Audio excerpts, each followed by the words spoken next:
So the title for tonight's lecture is Rethinking Democracy Beyond the Human. But what I would really like to do is to propose to you a set of what is for me urgent questions on our global present. I will present these questions in the form they are at this point, that is fragmentary and finished. And hopefully these, the unfinished nature of what I'm going to say will allow for contributions from you, which I'm looking for eagerly. The question I'm preoccupied with is the following. In what ways can we problematize some of the constituent features of these times of ours?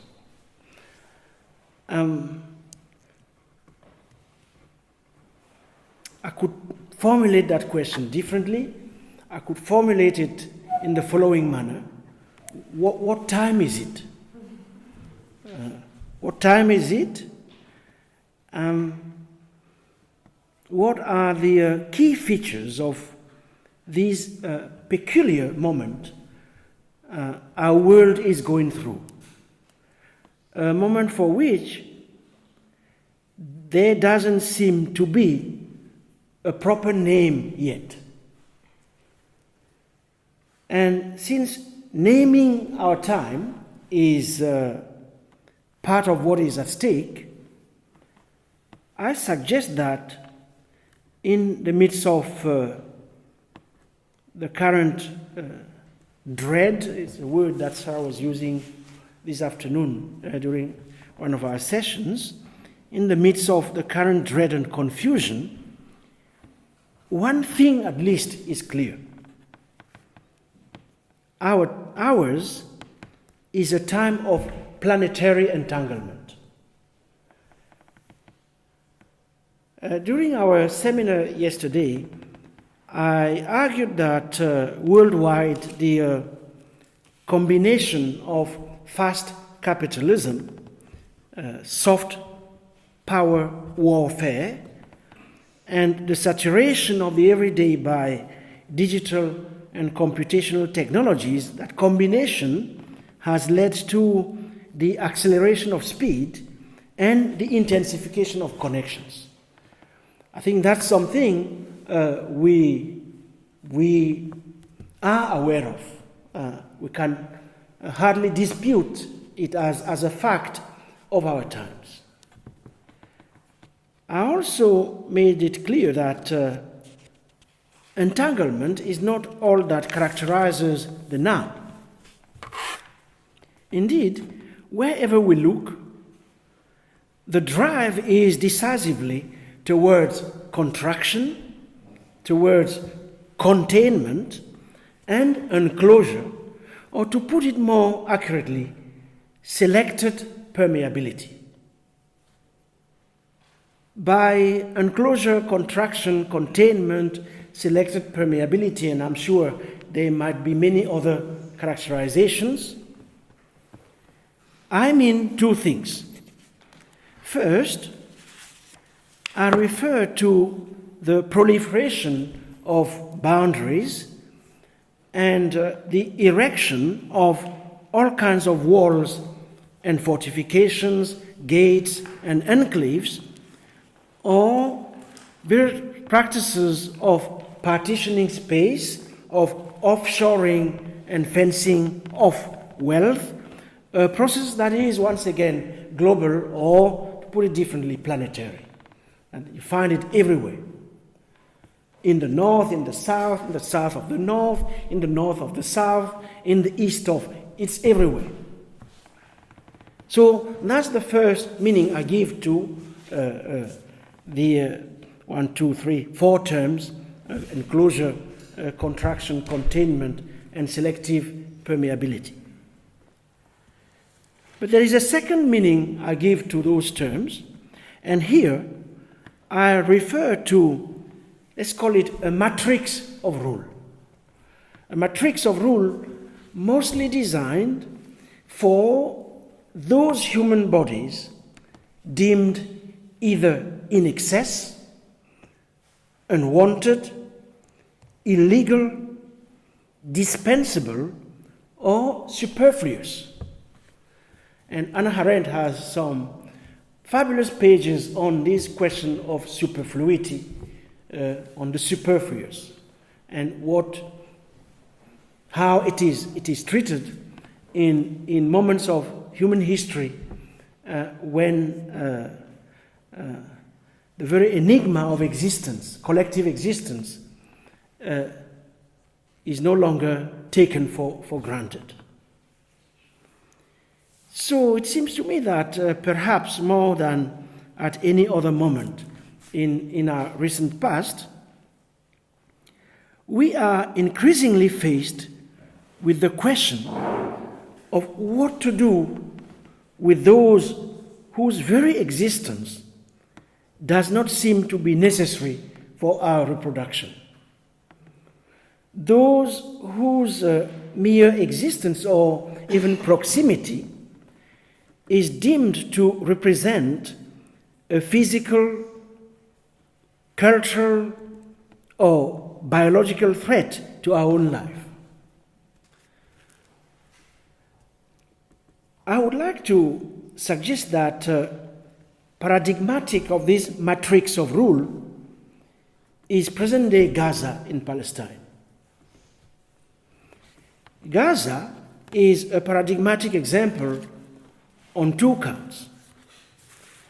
On the one hand, it is the culmination of spatial exclusionary arrangements that existed in an incipient state during the early phases of modern settler or genocidal colonialism. Such was the case of Indian reservations in the United States of America. Such was the case of island prisons, penal colonies, or in the not so distant past, the camps and the Bantustans in South Africa. So Gaza is paradigmatic of that long and short history. On the other hand, Gaza might well prefigure what is yet to come. Here, in effect, control of vulnerable, unwanted, or surplus people is exercised through a combination of tactics, chief among which is modulated blockade. Now, what is a blockade? A blockade is that which prohibits, obstructs, and limits who and what can enter and leave a designated territorial or political entity. Carl Schmitt has extraordinary pages on what he calls l'état de siège, the state of blockade, the condition of being under blockade. And it might be interesting to reread them under current world conditions.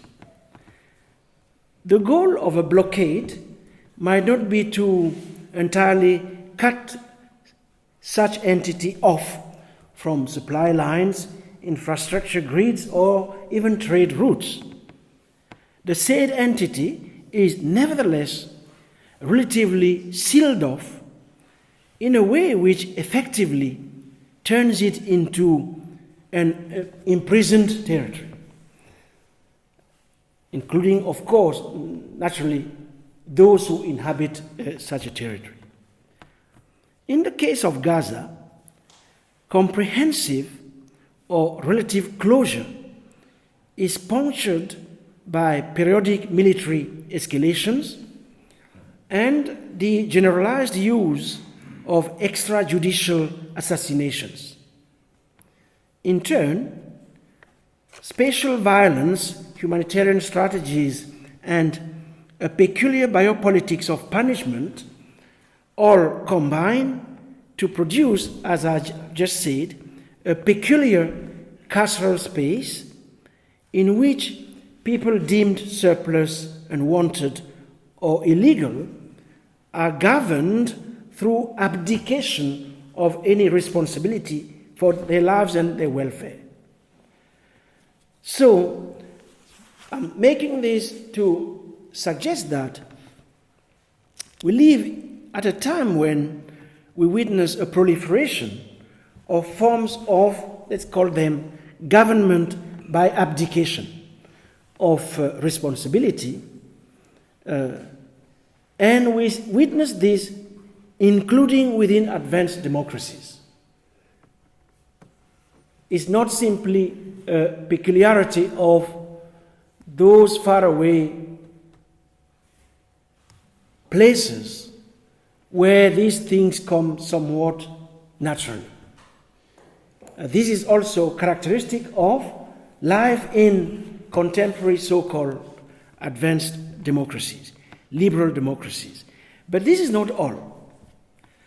Times of planetary entanglement and selective permeability are also propitious for escalation and, as a consequence, for the renewed production of all kinds of things, particularly of myths.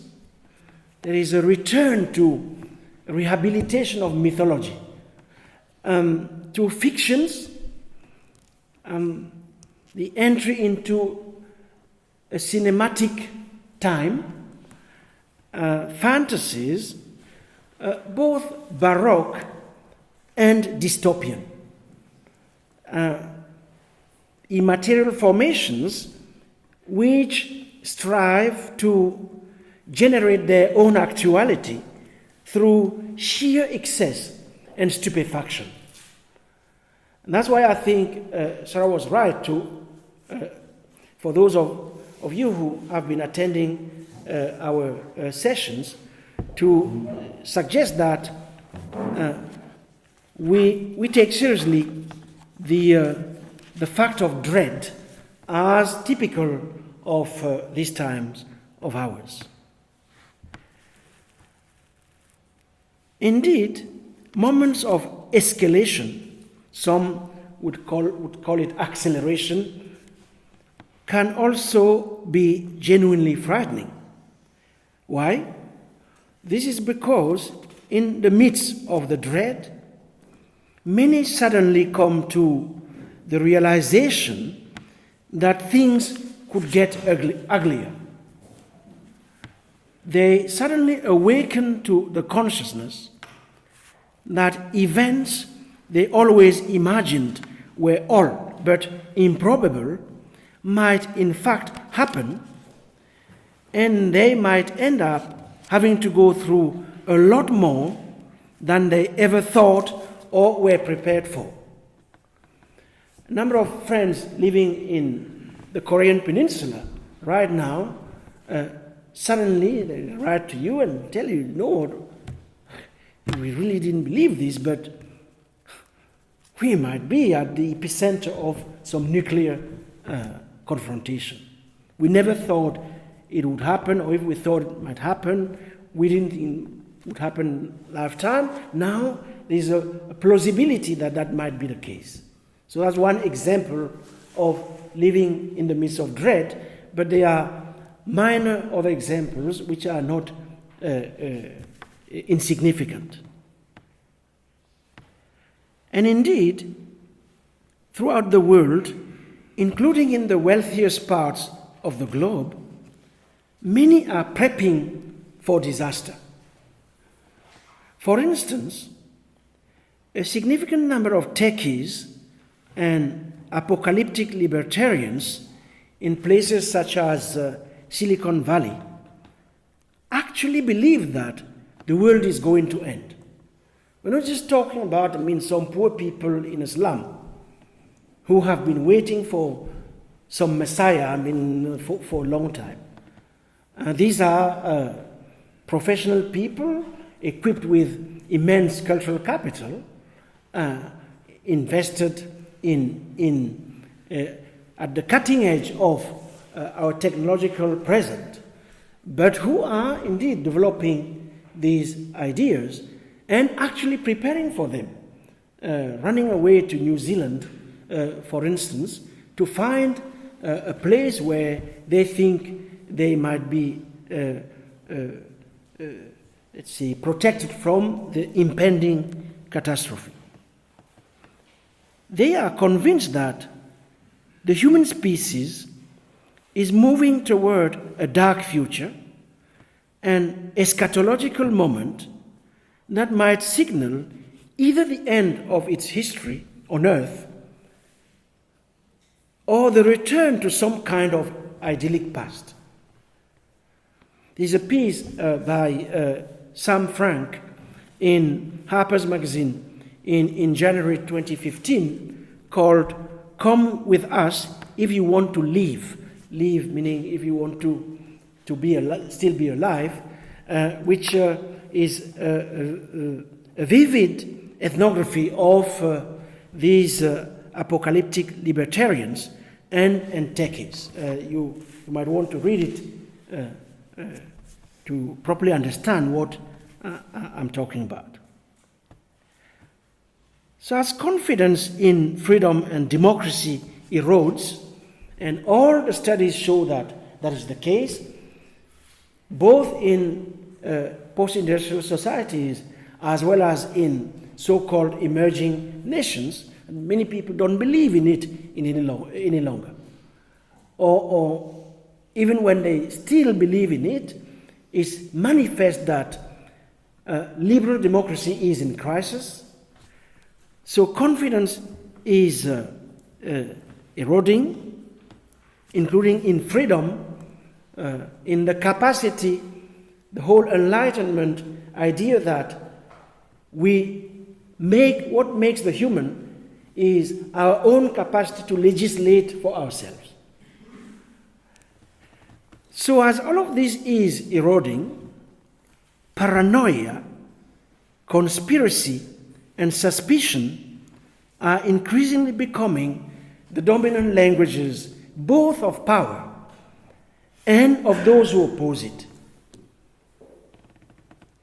Confidence in democracy is at such a low that opposition to popular suffrage, egalitarianism, and pluralism, opposition to these key tenets of the democratic credo, has become the cornerstone of what is known as the Dark Enlightenment, a political religion which bemoans what it perceives as the excess of democracy.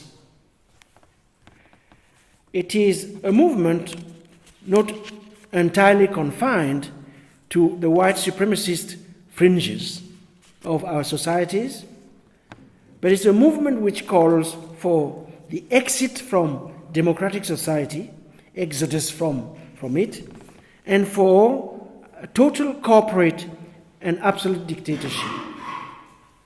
So the rehabilitation of dictatorship, but this time not by politicians, but by corporate entities, as in fact the best way to return to a past that is supposed to have been idyllic and which we have abandoned beyond us.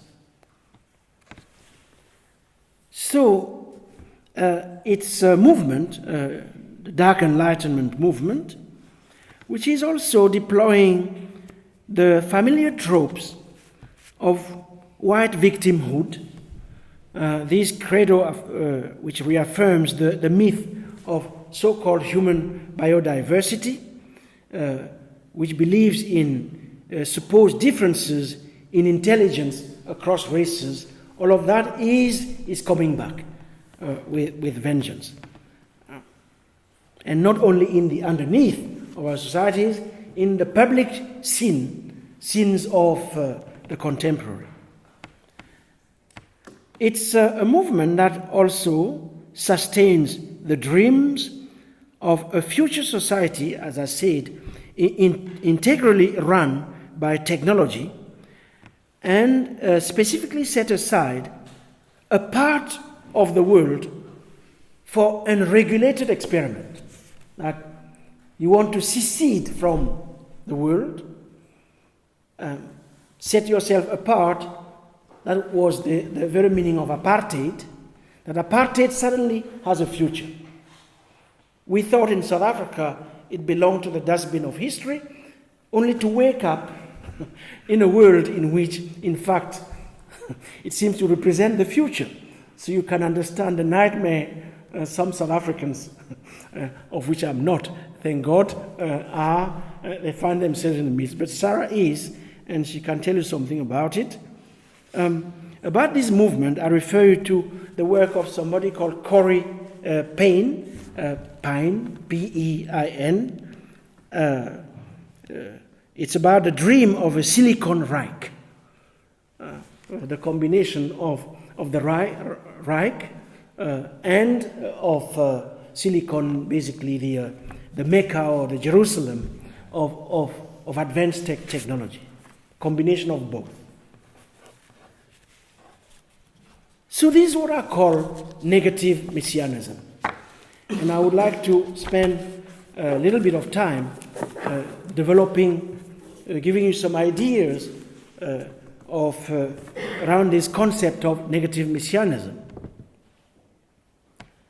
But before that, let me then draw first conclusion of the observations I have just put on the table. It seems to me that if we take them all together, one thing is clear. Various quasi-metaphysical dispositions therefore characterize our times. And each of these quasi-metaphysical dispositions is underpinned by a particular theology of the future. That there is a dispute, planetary dispute about the question of the future. It takes many different accents here and there, but the dispute about the future, the nature of the future, the future as a project, questions of futurity is at the heart of the current condition. So let me just give you, let's say, 2 or 3 constellations of that dispute. In the first constellation, the future is in the past. In the second, it fundamentally opens to nothingness. It might not be in the past, it might really be a real future, but it opens to nothing. It's not worth it unless nothingness becomes what we really believe in. And in this second configuration, that in which the future fundamentally opens to nothingness, the belief is that the end is near.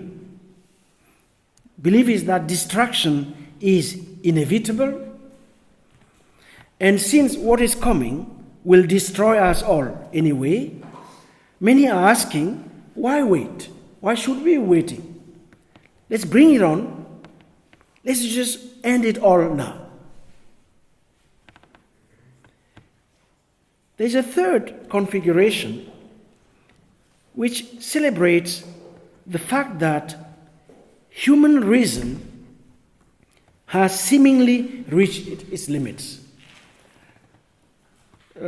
It celebrates the fact that the fundamentals of truth can now better be expressed in the form of algorithmic thinking by machines of different kinds capable of making decisions. That finally we are relieved from the responsibility of ruling ourselves. The weight ruling oneself, the weight self-determination has been for us, let's say, since the beginning of the Enlightenment. Finally, we can get rid of that and delegate that, whatever you want to call it, to machines. And machines will do it. Machines, when I say machines, technological devices, because the machinic is more or less a 19th century term, 21st century term, is all these technological devices which now can do the job in our place, and with the time we gain, we can do something else.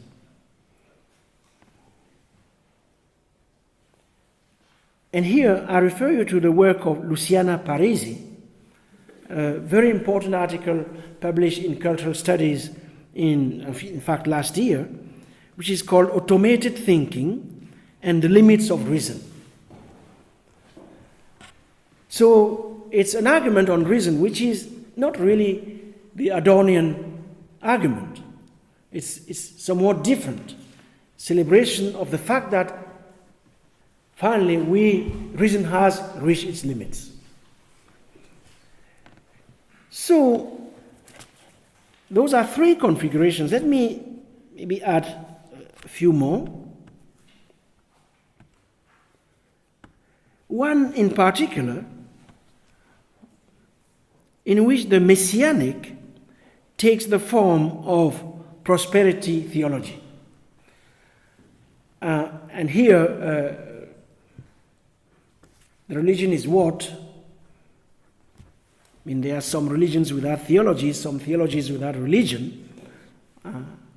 But here the religion is the religion of conspicuous consumption, understood both as an act of faith and an investment in one's own future blessing.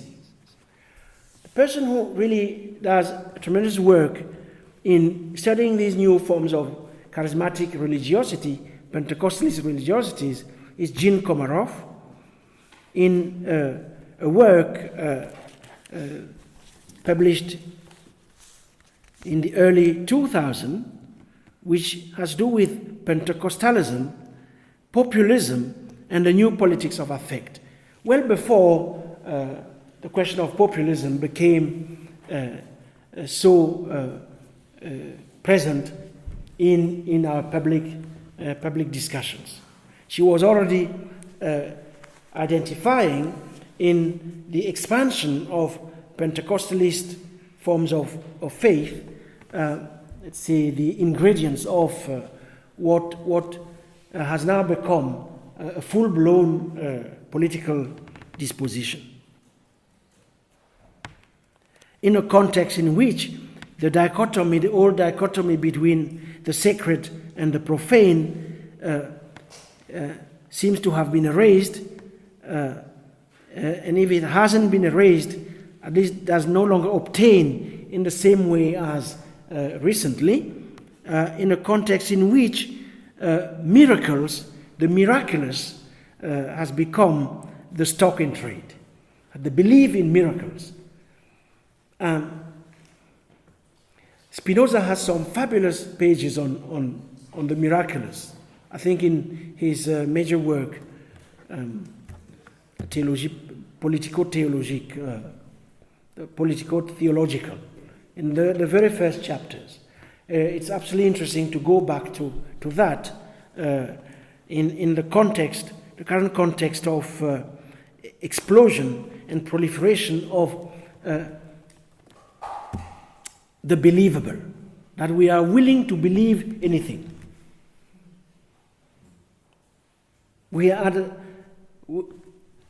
we have never accumulated as much knowledge of almost anything as we are today, but at the same time, just stand up, go out, say something, you will have people to believe you. A kind of democratization of charisma and seen before. So, I mean, you come to some parts of the old third world, churches pop up anywhere. We have never had as many pastors as we have these days. You basically can initiate your own church. I mean, let's say everybody is a pastor. And the stock of the believable doesn't seem to stop. It keeps increasing. We believe in anything. So all of that then going on, and kind of, let's say, call it casino messianism, is supported by prosperity theologies, is proliferating. You go to Abidjan, Lagos, Kinshasa, but let me repeat, soul, this is not an African phenomenon, it's everywhere, including in America. Healing miracles are said to be performed. The amount of time people spend in prayer and daily baptism is extraordinary. So, and then through evangelical entertainment, this casino messianism lures consumers in and then traps them with spectacles, narcotizing spectacles. Before spitting them out, their pockets, I should add, noticeably lighter. So that's one consolation. Let me give you a the example of the last consolation, which once again shows the extent to which the future or futurity is at the core of the current disputes and différends. In yet another consolation, which combines technophilia and millenarianism, the old quest for immortality is reactivated. The belief is that technology will overcome the brute empirical facts of the human condition, that is death. The belief is that death is no longer thought as irreversible. It is believed, for instance, that cryonic preservation, which involves, for those of you who do not know what cryonic preservation is all about, it involves the freezing of corpses' parts for later resurrection. So the belief is that cryonic preservation might open the door for unlimited lifespan. Belief is that digital replica of human mind may eventually be downloaded, and natural, social, and biological limits to self-actualization and self-realization might be one day, in fact sooner than later, removed. So the times are propitious for negative messianism. Now, what do we mean by messianism, and in particular negative messianism? Why messianism? You see, it seems to me that the full force of messianism resides in the concept of a redemption still to come. And the most dramatic instance of redemption in the history of humanity is that of the slave. the redemption of the slave, is the historical epitome of what Messianism is all about. Messianicity, to use a Derridian term, is originally tied to the purchasing of the slave by God,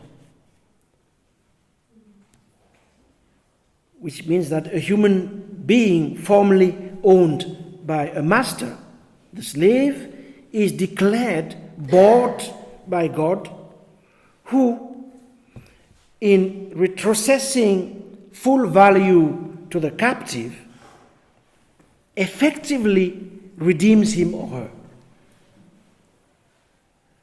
That is what is going on, for instance, in the Jewish myth of the Exodus from Egypt. But historically, there is also what is going on in black theology in America, for instance, where in fact, next year or a year and a half time, it will have been 400 years since the first African slaves arrived in the Americas. So, what we have here is an event in which a human being formerly owned by a master is declared bought, as I've said, by God, and redeemed. The act of redemption involves, of course, a price. In the Paulinian tradition, this price is blood. Christ's blood. So to free the slave, a ransom is supplied out of God's own blood.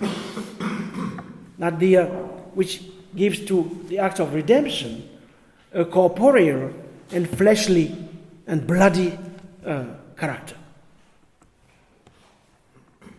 Now, there's a distinction between that biblical messianism and contemporary avatars of messianisms, in the sense that contemporary avatars of messianism are not concerned at all about the fate of the slave, nor are they concerned about the fate of the ex-slave. As we can see it in most of the theaters of our world, especially those parts of the world where enslavement, slavery, was a multi-secular institution. You understand that I'm raising thus indirectly the question of the future of racism. So negative messianism is a kind of messianism that has either forfeited the idea of redemption as such, or a messianism which has been reduced to a crude belief in the expiatory power of bloodshed. And I told you at some point that messianicity, at least in the Paulinian sense, was not incorporeal. In fact, it gestured towards blood, but the blood of God himself, under the sign of his Son. So, negative messianism is not about salvation. In its minor version, it is about survival and the willingness to sacrifice or to be sacrificed, meaning to give death, the gift of death.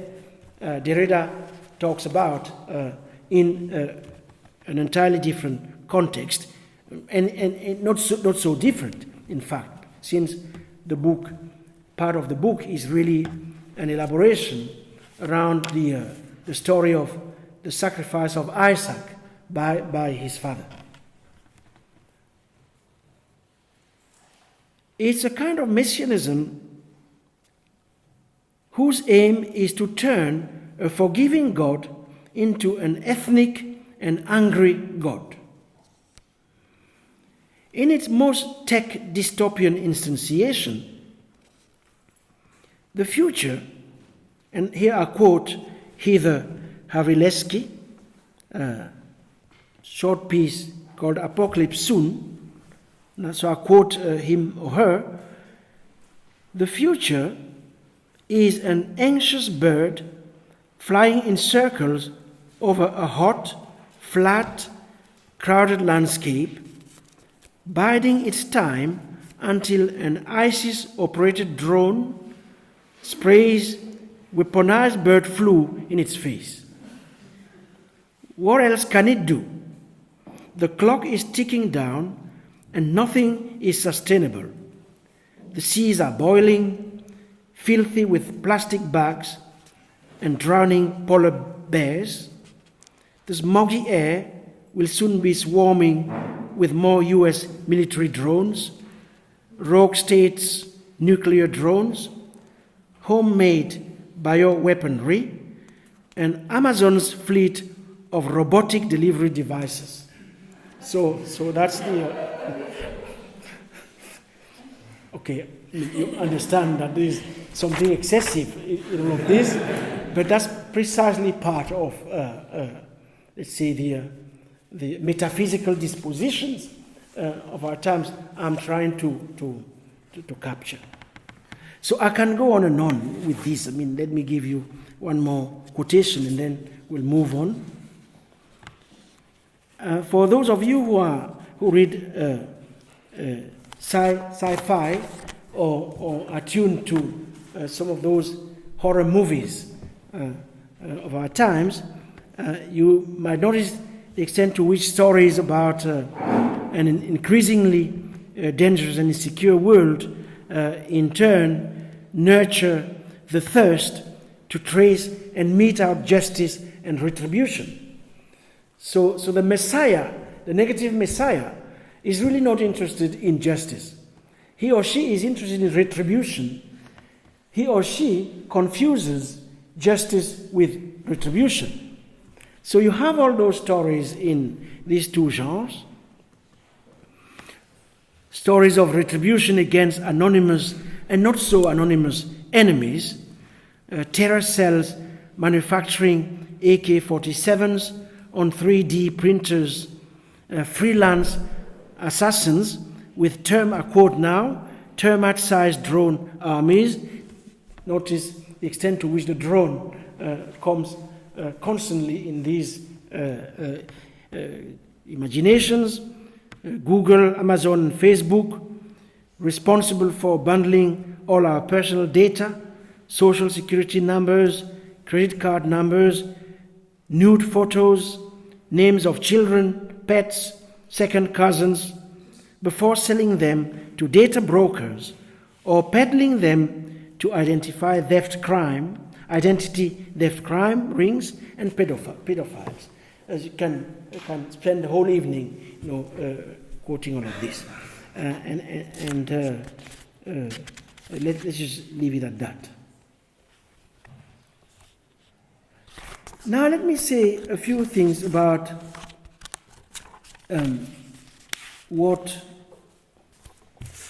part of what is buttressing all of this. And I'll do it quickly. I think that another key feature of these times of ours is obviously the advent of electronic reason and computational media, and the ways in which these two events, the advent of electronic reason and computational media, the extent to which they foster a disposition, let's say animistic dispositions, the return of animism. We don't have much time to go through what animism is all about.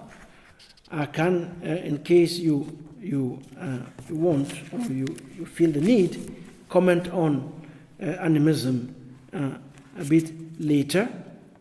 Let me just specify that animism, properly understood is the belief that agency, the belief in, to use a term used by Sarah Bard at University, redistributed agency. That agency is not the sole province of the humans. It is a faculty that is shared by more than humans. What has happened historically is that it's a belief that was attributed to the so-called primitives, Africans being, of course, the epitome of primitivism.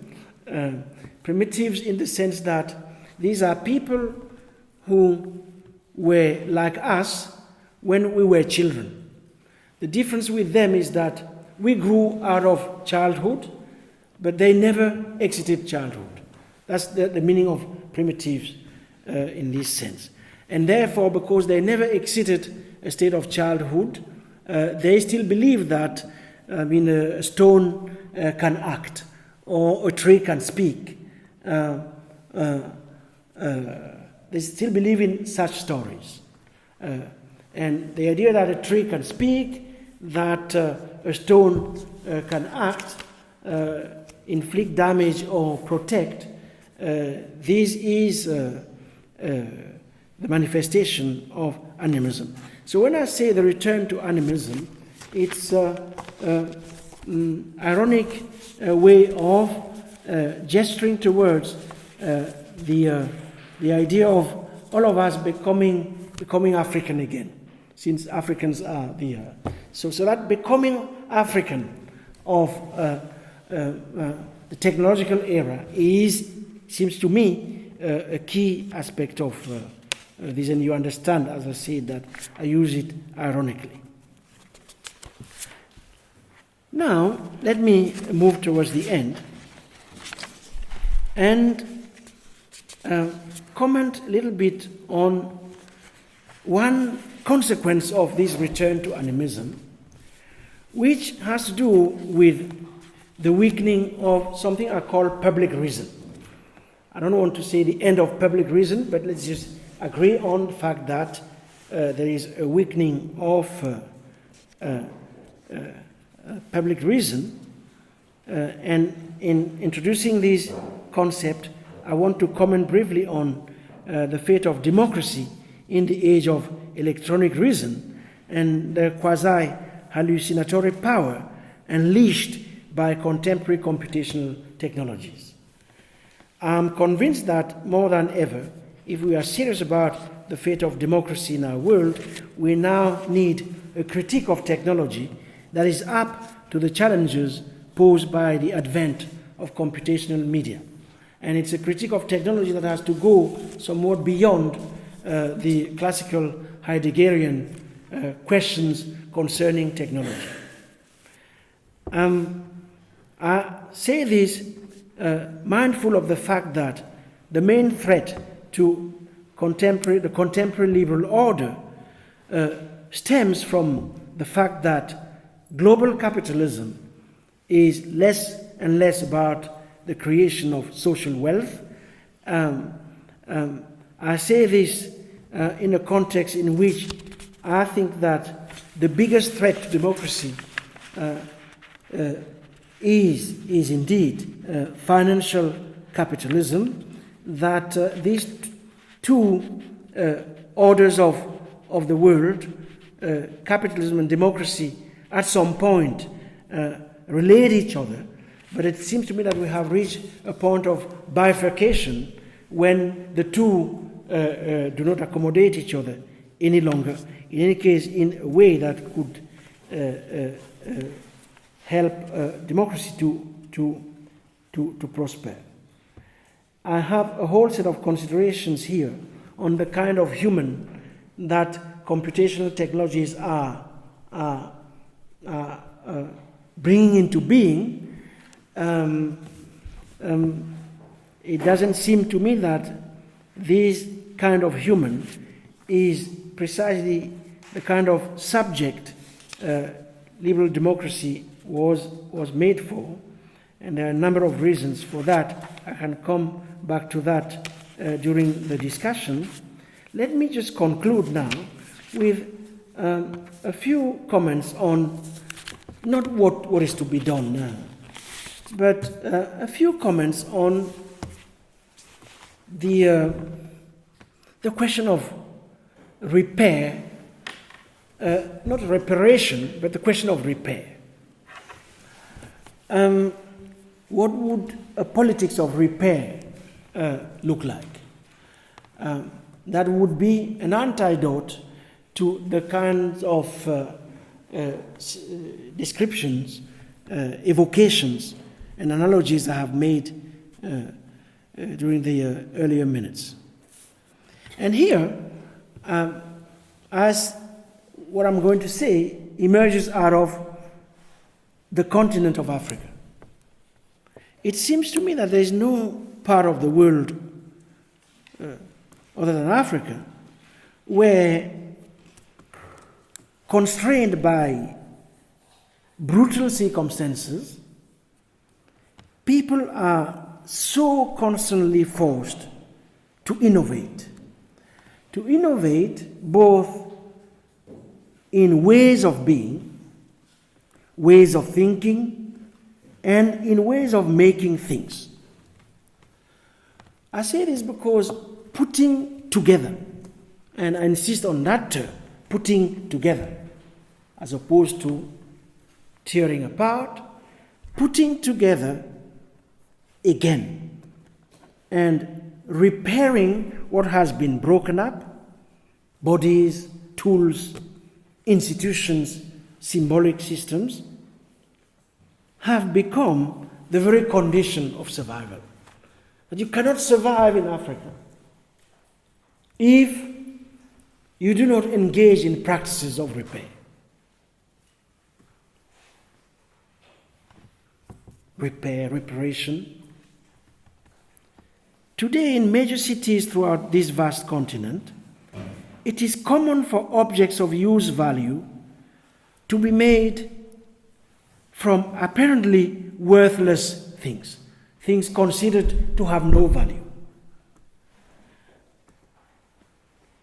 Various kinds of materials are disassembled and reassembled or redeployed so as to bring into being new and revised objects and new human beings. The two constantly going together. Matter that already existed is folded, remixed, and welded and blended in new combinations according to a logic of composition, a compositional logic, which is very different from, it has nothing to do with ontology. It has all to do with composition, a politics of composition. Items that would otherwise be considered as rubbish are resurrected. And in their extraordinary liveliness and frugality, these cultures of retrieval, repair, and remaking of things are the repositories of tacit knowledges and skills that have not been the object of proper documentation, and even less so of archiving.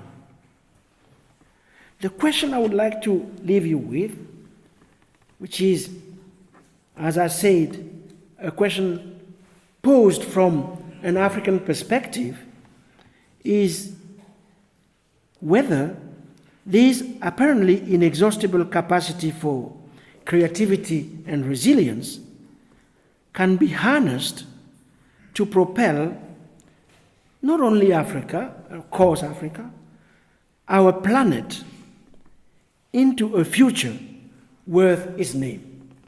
So I started with the question of the name, and I'll end it with the question of the name. Thank you very much.